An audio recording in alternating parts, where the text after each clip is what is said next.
तहरीक इंसाफ का असम्बलियों की तहलील और कौमी असम्बली से इस्तीफों से मुताल्लिक बड़ा फैसला। लाहौर, चेयरमैन पीटीआई इमरान खान की ज़ेरे सदारत अजलास में पहले मरहले में पंजाब असम्बली तहलील करने का फैसला करते हुए कहा है कि तमाम अरकान कौमी असम्बली दोबारा ऐवान में पेश होकर अपने इस्तीफे देंगे। तफसीलात के मुताबिक चेयरमैन पीटीआई इमरान खान की ज़ेरे सदारत रावलपिंडी के अरकान असम्बली अजलास का अहवाल सामने आ गया। असम्बलियों की तहलील और कौमी असम्बली से इस्तीफों से मुताल्लिक बड़ा फैसला कर लिया गया। अजलास में फैसला किया गया कि पहले मरहले में पंजाब असम्बली तहलील की जाएगी और तमाम अरकान कौमी असम्बली दोबारा ऐवान में पेश होकर अपने इस्तीफे देंगे।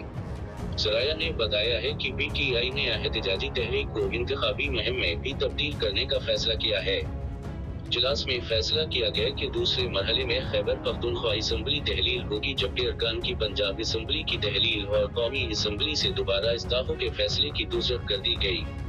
अरकान असम्बली ने कहा कि कौमी और सूबाई असम्बली की नशिस्तें पीटीआई की अमानत हैं, बाकायदा इमरान खान की ज़ेर क़यादत इंतखाबी मुहिम में जाएंगे।